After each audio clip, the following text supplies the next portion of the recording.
sekuleti oyo producer wange ogolengedde oyanga nti nonya lini skin ina kayina musanga akola kayima dame kayima kesoka nako kati muze musanga nali manyi Dax mukyusa alien skin mukusooka nimangamba jali mu nderi mu studio ngetukanga jali interview jirenge yasoka ya kubika 256 record ya dame nga muina nampe yokubiri wote tunirigena mpola connecting ne musaba tukolenga fena paka nekati njaka audience mutwala mungu omusajja uwo mutima omubi audience gwenga gwogamba ki va ku audience gwenga gwogamba ki uroni musajja wange nnyo webale nnyo kati va ku audience omuntu omu abantu bali tubakukyasa muntu ogwo yagala byonna bibaawo nyonyodde nti kyaliwo mwamuteeka kosho siffe Abtex promoter Alenski muyimbi nga ankopi muyimbi ankopi ni mkozi wa business anzo kubanga ino shendala kuna kulo nyini olwo ochekere mukozi wa business ngo muyimbi omulena so kino tekiri mbayimbi tebina wombira nyama na bayimbi so kiri between ba promoters ochekede ba promoters bagira tewali mbera Olifax Media Uganda we bale tokumirako tuli ku Freedom City ensonga nga boziraba bwezi cyo bweziri akaliro kacyakumibwa abayina pressure babugirina nengo olunaku lwancha abantu bangi bawezeemuko awizo gamba event ya leero so people are surprised ono mwana amanya agajjawa nze wa Genius official ndino omukulu PR wa Fangon Forest mwabumpadde mwabumpadde yes so mbabuza ko mwe all over same we are what are you all over uncle we are chechi ebigambo ebyo nabigatta ojukira akantu akali kubukedde omubuka wakali yorese kitone something like that mwalimu omusajja yajja nagamba njira kuyimba lwimba lwaggwanga njukira yo mwakajja so kati ebigambo ebyo mbigatta mbigalenga mawuya nakulira Makindi awo sakulya mu ghetto naye I'm so related to ghetto nti abantu mikwano gyange binasinga okuliramu ennyo bantu balinga ba ghetto nnyo. Is Alien Skin proud of you? Chimubuze yeke nyine kubanga I can't answer that question for him. Chimubuze yeke nyine is he proud of me? Once in a while mutula ne muwayamu. Of course. You are so close to that man. Yeah, kubanga in the evening we do spend a lot of time together. Yeah. Why wale kuwanika Alien? Ne music wa Uganda yenna si Alien yekayeka. No music wa Uganda yenna. Rasi wakwasenga muntu mutadonyo side zeno. Ne music wa Uganda ina mutale kwenye tafari linjo kwanga muwagira kwanza for me kwedo kwenkola I play strictly music wa Uganda mpaze nga DJ wange ya mixing zemu ekirala. Na yeno tade amanyi. No, yantegera butegezi. Yantegera butegezi nti kati mwama omuntu gwa ndino alone okyali wange mutegedde nnyo nabanga go vibinga nnyo naye nina siga muna abala bona balemeddwa neja sinayo bakoze ki omutegedde butegezi nga muconnecting obadde so famous yo yadde ngo obadde w'amaanyi ne Iron Skin tutumulye ali n'engeri naawo gye kututumudde abantu abasinga ne bakutegeera omusanga wa musanga Makindi no wa security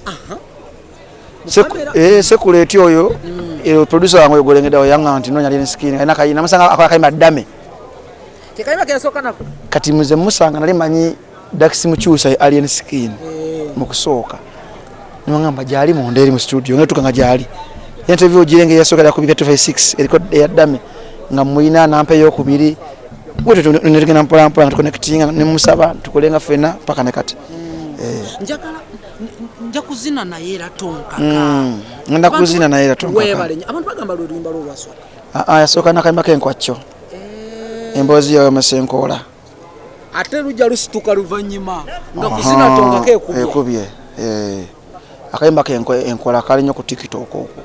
What makes him special? Soko tuwanje ebyo byayimba ebyo byayimba you take them you take serious byayimba ebe nakuyimbira akakayimba omukulu ba mondo wa ghetto president abantu ngabbo ne twandironze kero zandironze ngazo omanyi bine bitibwa ekitibwa kiveri mu kama Katonda ate nga abantu abo dobozi lya abantu abo era dobozi lya mu kama Katonda. If God say yes, nobody can say no. omukulu ono alina ekivulu olunaku lwanca era wetwogerera bulinga obukedde freedom city tulabe kubanga esho yesoose tugezesa tulabe oba kinaaba kitya katulabe mukama kyanaba sobola okukola bino mwabisuubira no neke ntakisuubira nange sakisuubira nti kiri baawo bwe kiti yasimanyika mukama katonda babirabanga ebyokusaaga kuba show yalangiddwa abasana nga Musudan enabayo ku last kebaya polisi nagamacho ejja kubaayo show egenda kubaayo bakulaba bangi bafaanibo abeeri ku 256 abebweru soko bagumye kuba abaana beeralikirivu eyo naye omusajja ono tebamuzanye politics. For him is not a politician. Yes, that's good. Era tabinyigangamu. Good. Era tabirimu. Aliwo kuba ndongo na kusosa bana Uganda. Akakufira kachi. Akane. Akaredi. Yuko basi ya ready.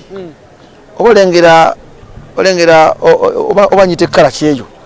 Oba njite kala ki yukala abesefusi batero kwambula kufira bwe buti atira bo nakosika yukala SF walengera filimu ya Mangere Square Dikinizi Mangere ye asika walimu balino oboya nyini alinanga meka safa simani closet ye I won't go into his closet kumanya nche ya idamu togere ko Alliance Skin gogamba Feven abantu je bamulaze tebaji mulaze rwa incident yaliwo abadde favored from the way he started his music abadde favored okuba yatandika nti ntandise naba favored mukama namusaako njaga tolanizinga ensonga zino bbiri kuba nkimanyi a professional journalist Nero Gwayo wa Ankopi kuba naye alina event encha.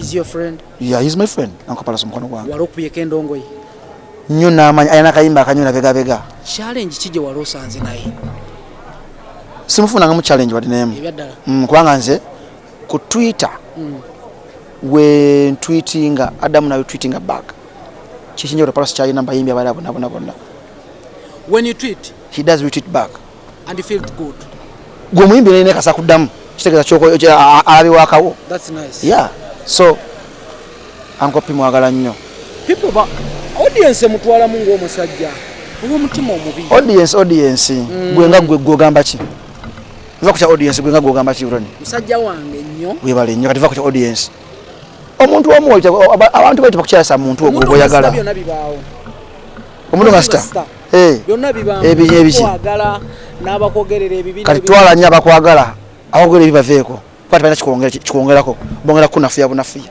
omusajja wange abonyonyodde nti kyaliwo mwamuteekako sho siffe Abtex promoter Alenskin muyimbi nga Ankopi muyimbi Ankopi ni mukozi wa business anza nokubanga ino shendala kunaku nyini olwo ochegere mukozi wa business ngo muyimbi omulena ina so kino tekiri mbayimbi tebena wombira nyaba na bayimbi so kiri between ba promoters ochegede ba promoters bagira tewali mbera siba yimbi abayimbi tebena ntalezo zako madda mabekako Ankopi yagamba nti mugwe babato tujikole ono gayi kubobera yenyewe kola nyo ne haso zize bikonde ali atya bato muki yagamba Pallaso yagamba ne babato yebikonde yewali after that incident yaliwo gogamba otya oba Pallaso yagamba gogamba otya andi gogamba otya omusajja wali atya wano ali fit tali muyimirire ngolabe ali atya oja kujja nyumiza abantu bakulaba ku channel kuno oli bagamba nti kibana nakuba muko obata kubamu